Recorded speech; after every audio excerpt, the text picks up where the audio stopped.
Hey everyone, this is Gale from PaulGaleNetwork.com, and thank you for joining me today for video game news. It is July 19th, 2021, and these are the top stories of the day. To kick things off, congratulations to Capcom on Twitter today. On their Monster Hunter page in particular, they had the following. The numbers are in. Monster Hunter Stories 2 has shipped over 1 million units worldwide. Thank you, new writers, for embarking on this adventure with us. Heart, hashtag MH Stories 2.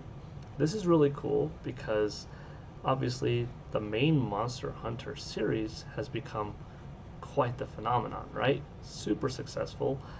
Monster Hunter World did really well. Monster Hunter Rise on Nintendo Switch is still doing very well.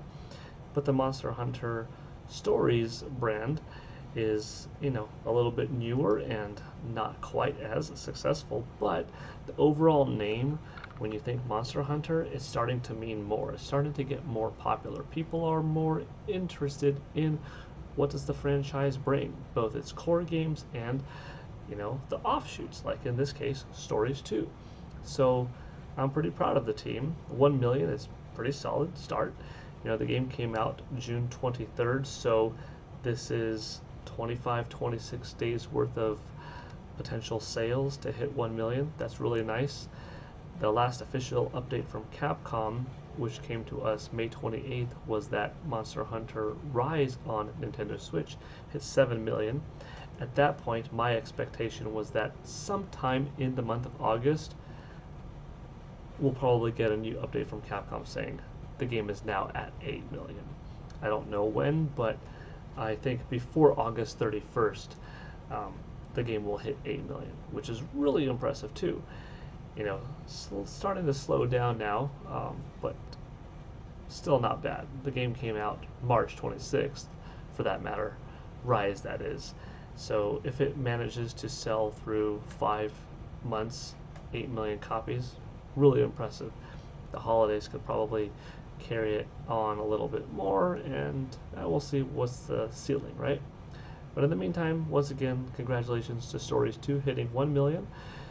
Can this thing hit 3 million lifetime? Is that a little bit too ambitious? Even 2 million would be really impressive, as that would definitely top the original Monster Hunter Stories on the Nintendo 3DS. So, pretty cool. Next up, not really news, but potentially newsworthy. I thought it was kind of fun. Ed Boon, one of the creators of the Mortal Kombat franchise, just happened to have an interesting tweet go up today asking your favorite Street Fighter. And I had 4 choices. Street Fighter 2 Turbo, specifically Super Street Fighter 2 Turbo, Street Fighter 3 Third Strike, Ultra Street Fighter 4, or Street Fighter V Champion Edition. This was a tough one for me because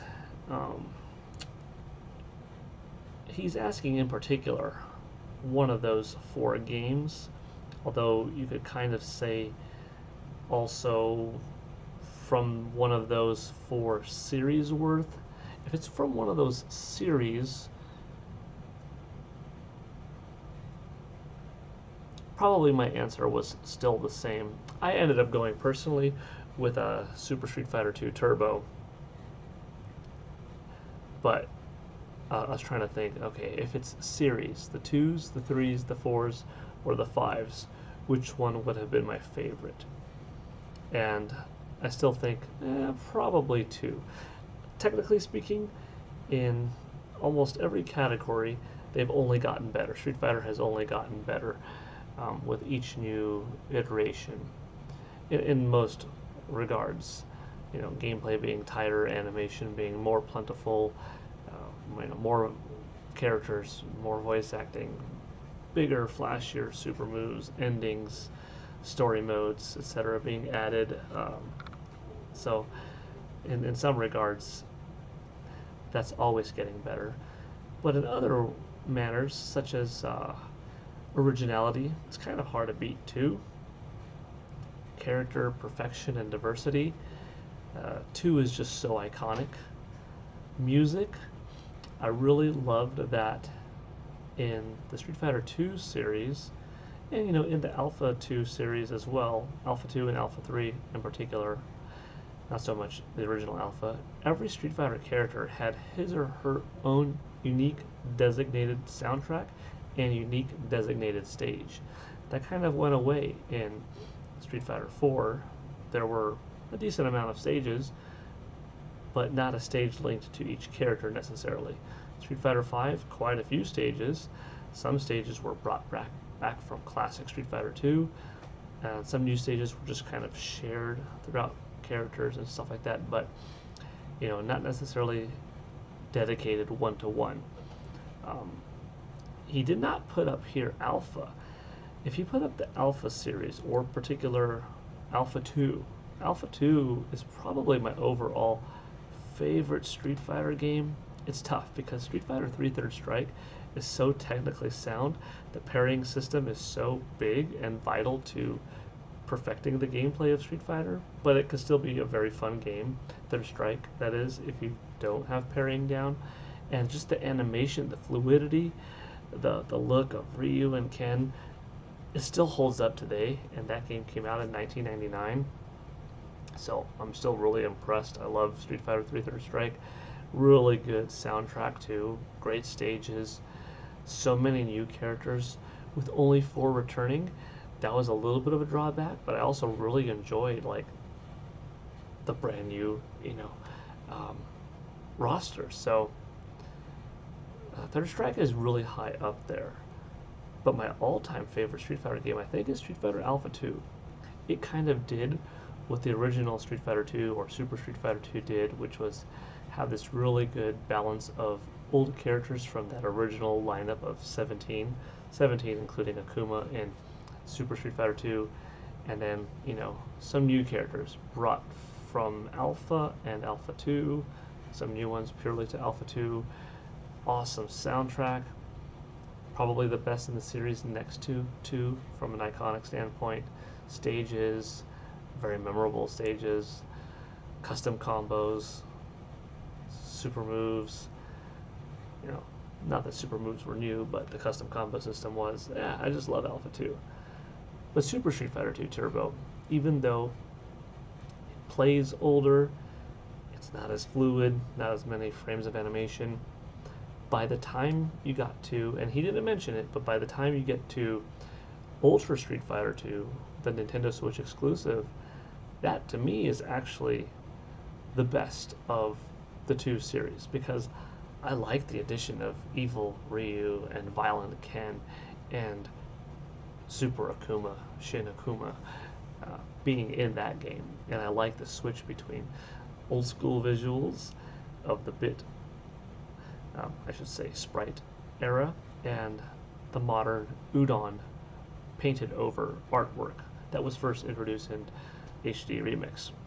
So actually I like that the most. But even from Super Turbo's standpoint, the speed being bumped up, the characters, the super moves brought over for the first time, having the classic 8 plus the 12 plus the new 4 plus Akuma, the music, it's too iconic to not like.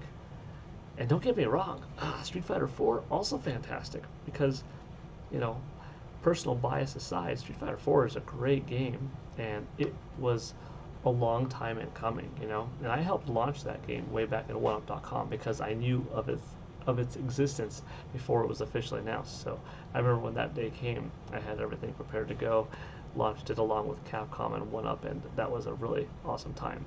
But the really big thing of Street Fighter 4 was I'm a character in it. If you've been watching my channel for long enough, Capcom made me a background character in the European cruise ship stage in Street Fighter 4.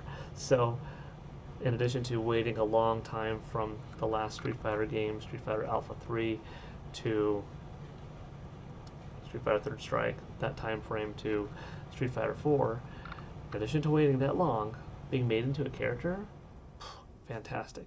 And also the game just happened to be really good, with super moves, with ultra moves, with the charge up meter and breaking through shields. And by the end of it, the game just had this massive Street Fighter roster, and I loved it. And Street Fighter V, also a terrific game. In the beginning, I will say, Street Fighter V didn't have the best single player arcade mode or a story mode, which it's not like every Street Fighter game had one previously, but as other fighting games begin to evolve, certain new features almost become the standard, so you kind of have to evolve with it.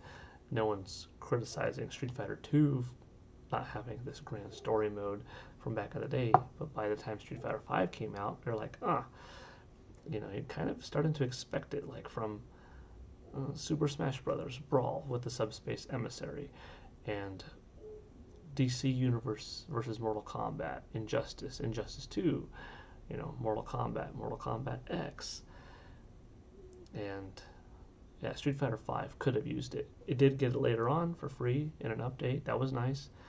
It didn't have a ton of characters, but later it got more and more characters. It got more and more stages. It got a ton of costumes and a ton of variety, and they continued adding things and improved just the standard arcade mode by having, you could play in Street Fighter mode, in Alpha, in 2, and 3, and 4, and 5 mode, depending on who you are, who you pick, how many characters you want to play against. So, ended up being a fantastic game in the end. Like, if you're getting Street Fighter 5 now, jumping in at this point, you're going to have a blast.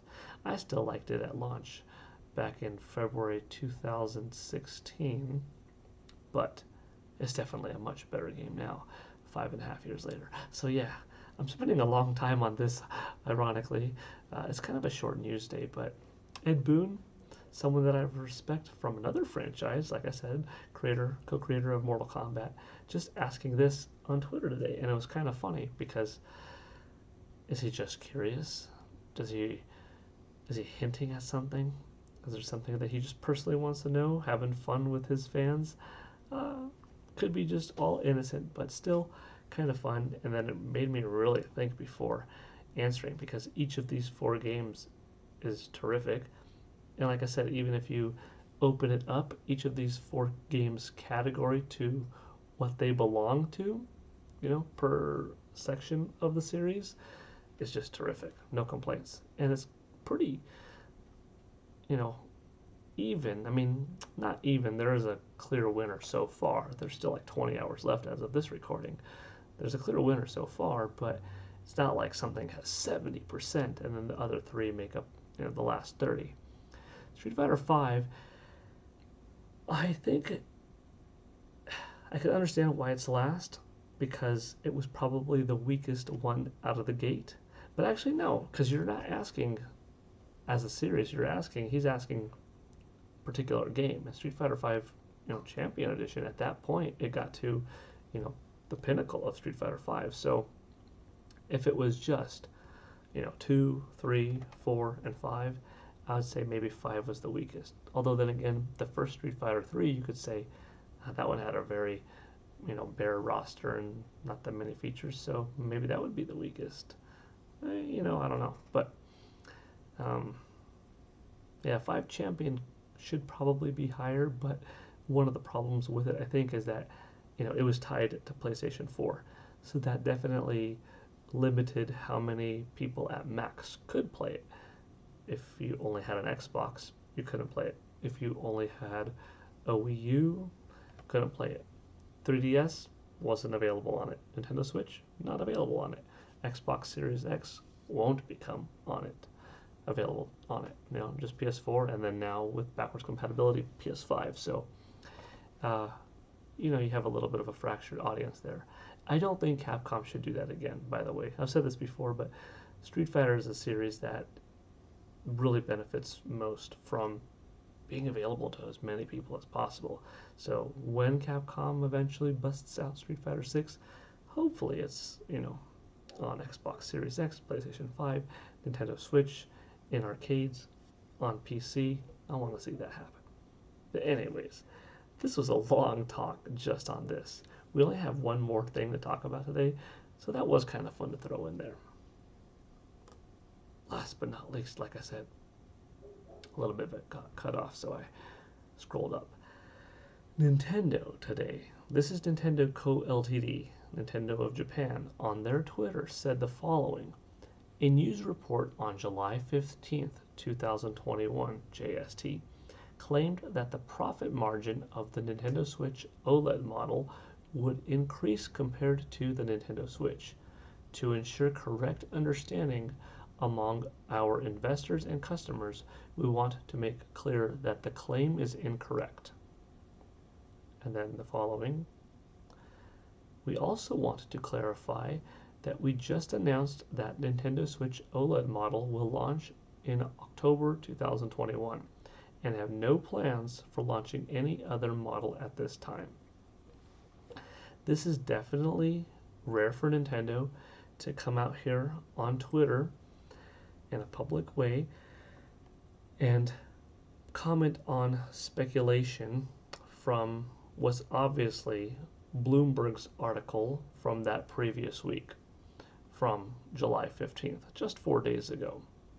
Because in that pitch to everyone reading, they suggested, based off of their own breakdown, internal investigation, the Nintendo Switch OLED model only costs about $10 more for Nintendo to manufacture per unit, so they're getting another $40 profit per console sold. If that's not accurate, which is what Nintendo is saying, that could be problematic for Nintendo in having misinformation out there, having a lie potentially out there. Misinformation and lie, two different things, but regardless, false info, right? For a couple of things too. One, for investors.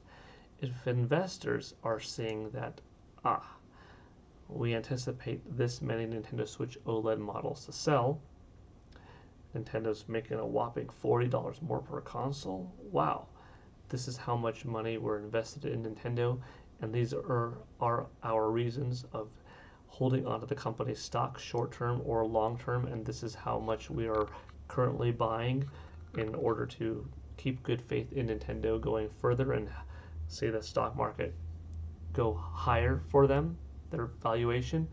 But now they're going to make $40 more per unit. Ooh, that's more attractive. We're going to buy more potentially because there's hopes for more return for Nintendo in the end to become more profitable and so forth, right? That's one side of things. Nintendo wants investors to know, hey, this isn't the case.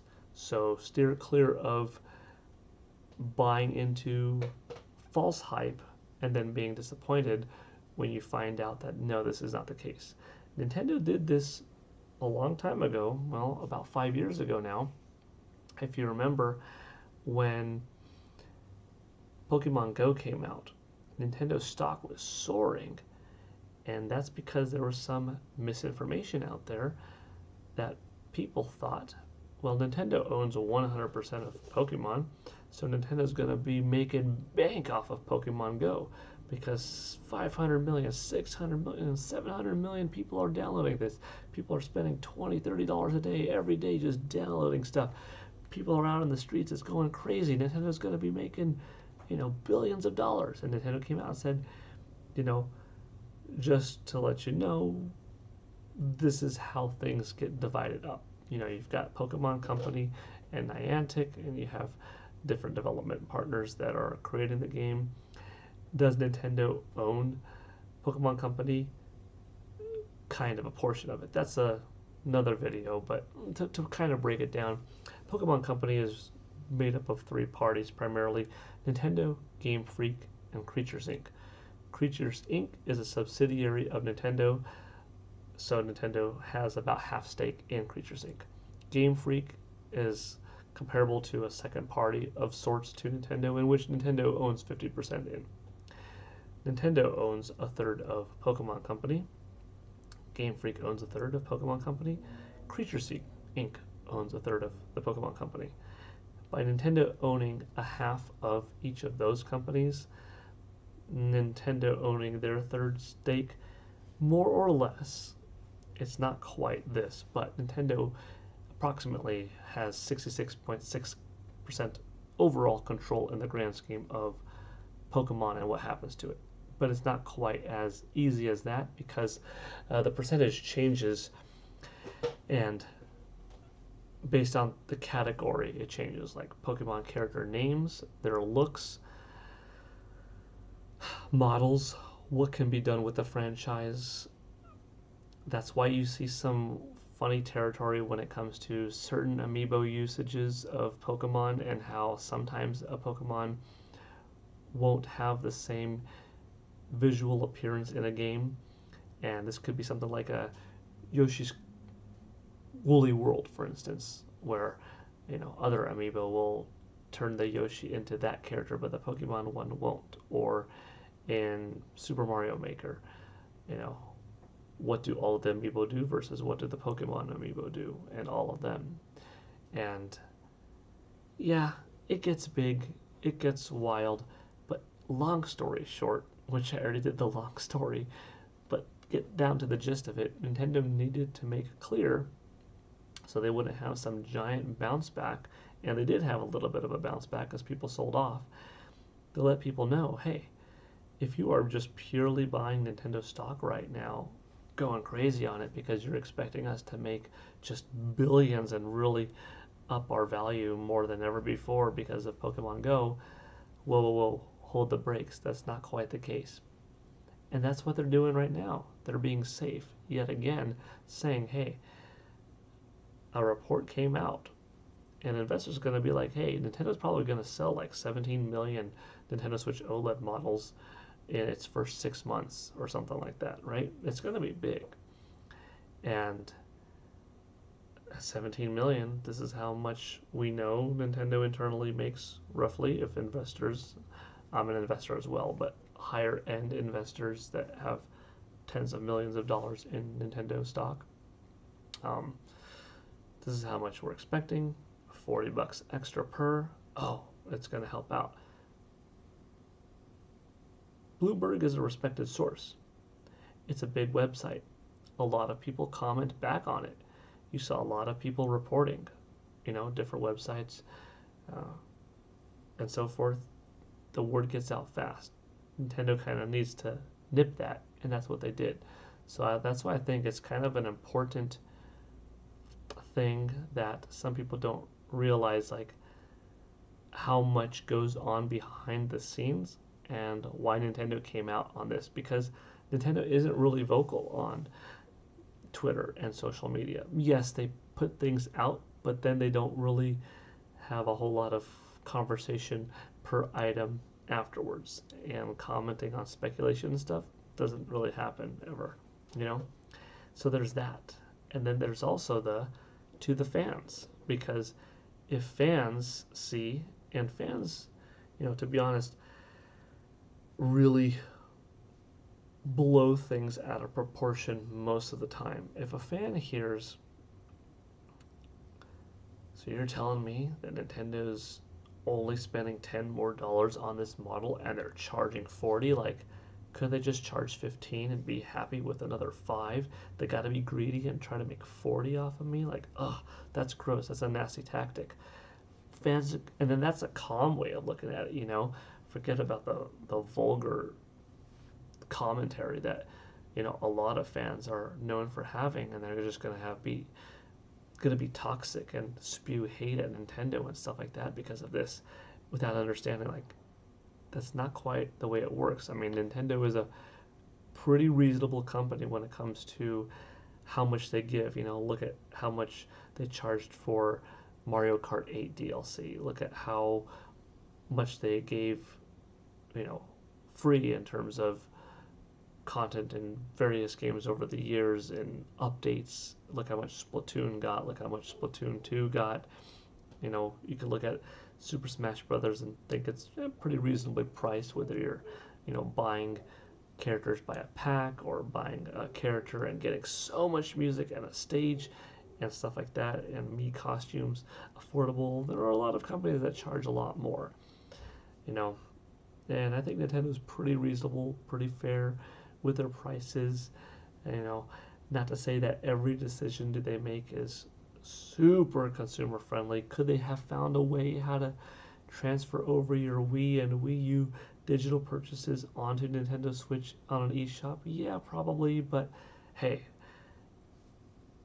They allowed you to play all of your Wii games on Wii U without having to rebuy them. If you wanted them to be more easily accessible, it was just $1, but you didn't have to. You could have still accessed the Wii portion. So Nintendo, I think, is a very consumer-friendly company, and I think their stance is very positive, a good relationship with consumers. So they're not out to nickel and dime you. They are a business, however, they are an entertainment company, and their goal is to sell entertainment. That's how they make money. That's their business.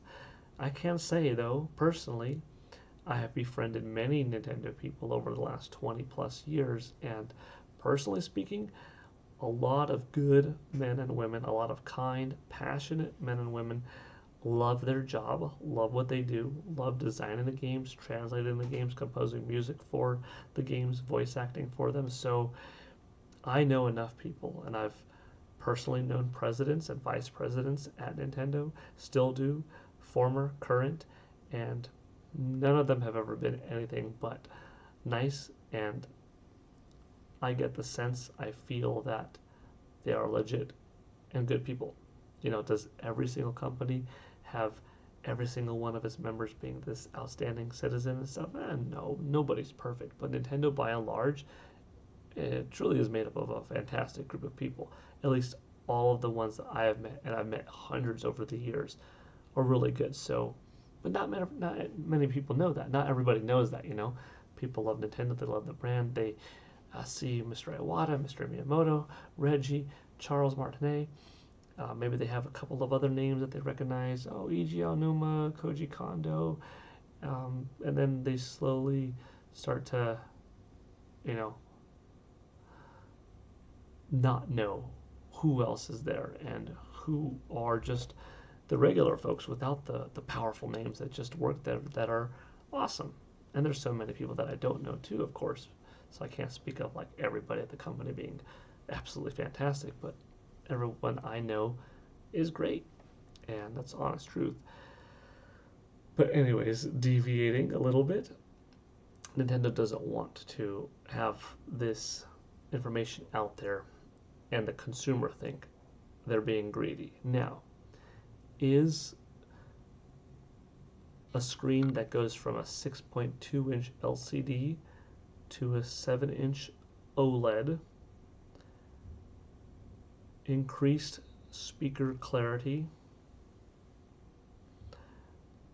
a new curved dock with a removed USB and a newly inserted LAN port, along with a dock itself that is different colored in some cases, and the Nintendo Switch itself having a better, larger kickstand. Are all of those things more than $10?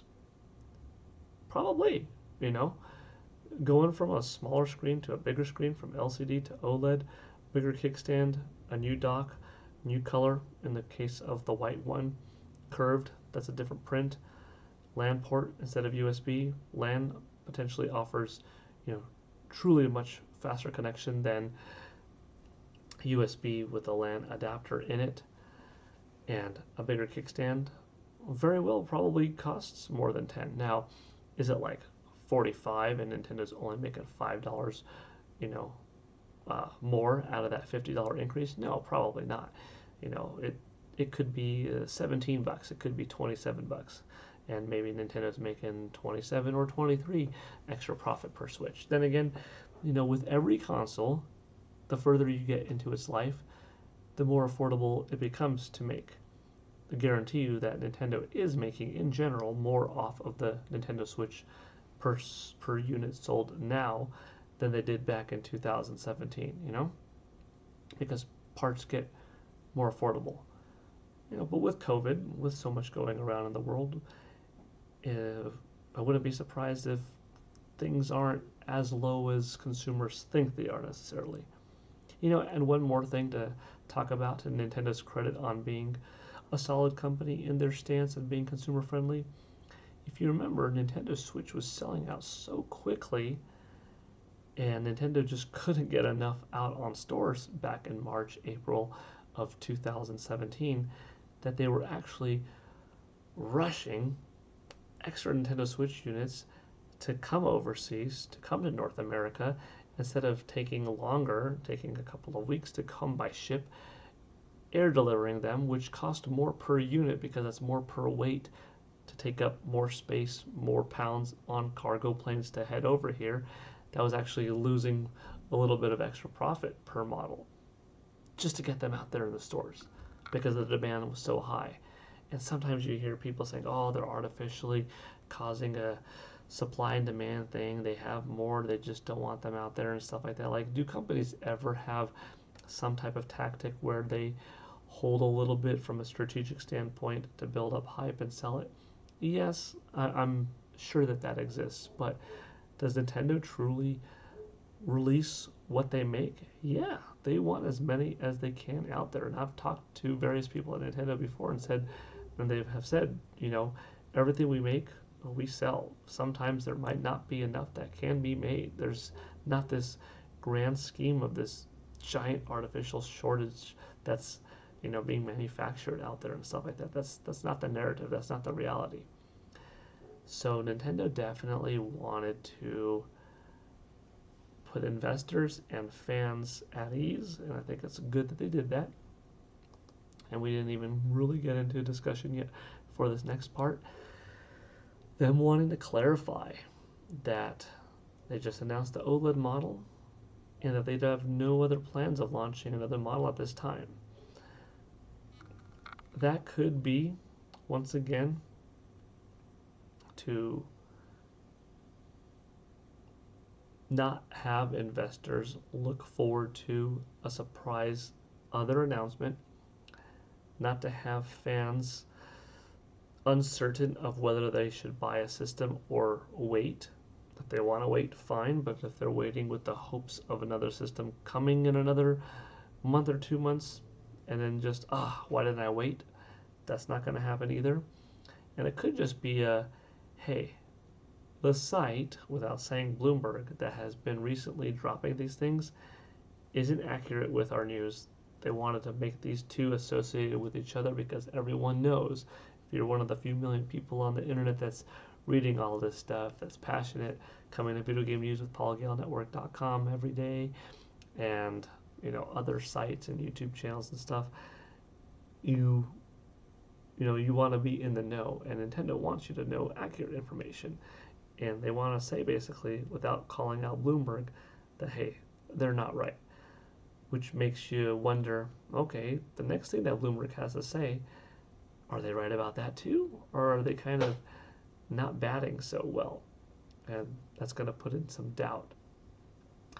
Now, Bloomberg might get some things right in the future, and they might get some things wrong, but certain things are supposed to be private, Leaks happen. Companies have to deal with them. There are certain things, obviously, that a company has to be very delicate with what they want out there, when they want out there. Oh, why don't they just release Metroid Prime Trilogy now? They're already making it. You don't just release everything that you can. Metroid Prime Trilogy, it's not going anywhere. The Nintendo Switch lifespan is going to last more than a 4 or 5 year span. It's a powerful machine. It's not a struggling Nintendo right now that is creating its first HD console, which was Wii U, and not having the best grasp on HD development. This is Nintendo's second HD platform, with hardware and software departments in the company rolled into one, with portable and home console units rolled into one. They're successful. They have a powerful system, a powerful brand, positive image. They're constantly making new games and releasing them. They have some gaps in between, but they have Wii U ports that they could fill in and some older games.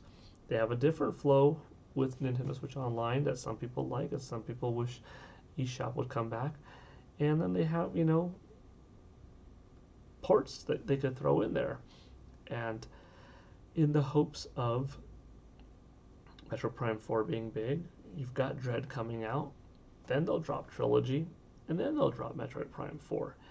And Metroid Prime 4 could come out when there's no other big Nintendo Switch new game 2 months before it, and no new Nintendo Switch game that's going to be really big for 2 months out after. And then that'll be right there in the middle. You know, you'll have this new game, 4 months later, nothing in between, but Prime Trilogy right there in the middle. And that might be because that's when Nintendo needs to put it to fill in the gap. So someone's like, oh, someone's not like, oh, I gotta wait 4 months for the next thing. No, since we're taking longer to develop this one, now we could drop Prime Trilogy. There's so much more how to go. There's so much more to it. And, you know, it's not like I know everything when it comes to video game development. I'm not a video game developer, but I have a lot of friends. I've done a lot of interviews. I know a lot of people in a lot of different video game companies that I've had many, many conversations with. This is part of what I do outside of video game news covering and stuff like that, is correspond with developers on projects and what's going on in the industry, what's going on with the company. Some of it from a friend perspective, some of it from a business perspective, but I hear things, and it's never so crystal clear, night and day. How come they did this move? How come they don't release this game? Oh, why are they money hungry? And you know, there's a lot to it that a lot of people don't know, and even myself included, that I don't know. But of what I do know, I know that most of the behind the scenes stuff never gets out there in public, you know, and that's for reasons. It's to protect IP, it's to be protective. There's a lot of money involved, there's a lot of people's jobs involved, there's a lot of sacredness, if you will, involved in video game companies. Some more so than others, but yeah, Nintendo is very protective of their IP, and you know, understood. They are a couple of the founding fathers of the video game industry proper, the modern, you know. They're not the first. We have companies out there that are older, but of the big developers that have stood the test of time, developed hardware, software, published, you name it, and are successful for this long, Nintendo's the king, and they are for a reason.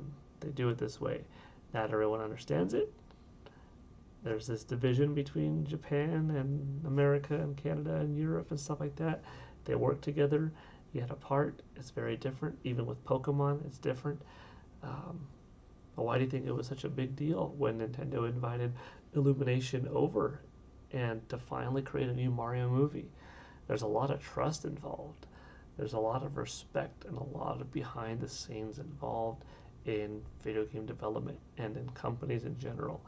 And in Nintendo, it's one of the most tight-knit group of how it's run, but it seems like a very, very happy place and a wonderful place to work. So one of my reasons why Nintendo's my favorite, and I love them. In addition to making great games, they just have a lot of great people and awesome design philosophy and how they build, and yeah, very admirable, you know, in my opinion. But anyways, that's gonna do it. Quite a different video game news day. Really went into more of a video game talk, as I do now and then, and I always have fun when I do that. So I hope you enjoyed it. Let me know what you thought of Monster Hunter Stories 2 and its sales, Ed Boon and his question on Street Fighter, and Nintendo dropping this, which is very rare for them to come out and defend themselves. But you have to sometimes, right?